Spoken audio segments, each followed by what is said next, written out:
这也是网上的一个我们的粉丝的留言，说，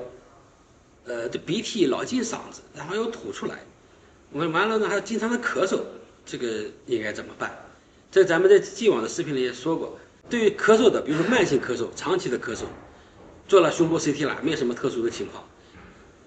这个时候呢，它有4大原因，慢性咳嗽的4大原因。第一个原因呢，当然是咳嗽变性哮喘了。第二个原因呢，叫上气道综合征，鼻后滴流，就和咱们这个粉丝说的一样，那鼻涕呢从上面流到了嗓子里面，又吐上来，这是你知道。你不知道的时候，它流下去以后，可能流到气道里面，然后就刺激你反复的咳嗽。那刚才您说的这个，有可能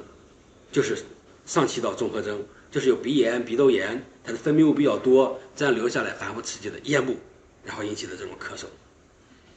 这种情况怎么处理呢？这种情况处理的话，咱们一般是要做一个检查，首先明确有没有鼻窦炎了。这个时候呢，如果门诊病来找我，我就给他拍一个鼻窦片，鼻窦的这个瓦斯位，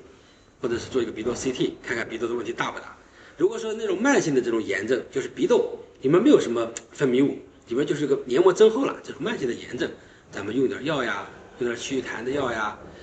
这个时候可能会好一些。如果说这个鼻窦里边一看都是脓，昨天出门诊的时候，有个人是头痛流鼻涕，他那个一看那个鼻窦里面都是满的，一个鼻窦里就是一半是脓，一半是气体，另外里面都塞满了。那这个情况呢，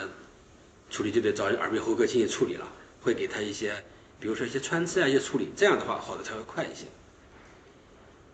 所以我建议还是同样的建议啊，就啥，您呢最好呢让到呼吸科或者耳鼻喉科看一下，看看以后呢，看看那个鼻窦情况怎么样，需要不要处理。如果鼻窦这方面经过处理，鼻炎经过控制以后，它流的就会少一些，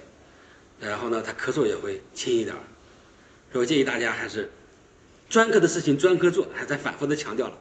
我呢在这儿跟大家交流一下，给大家提个建议，但是最后解决问题谁解决呢？临床医生。所以说这个您最好有机会到医院看一下，这样的话效果就会更好一些。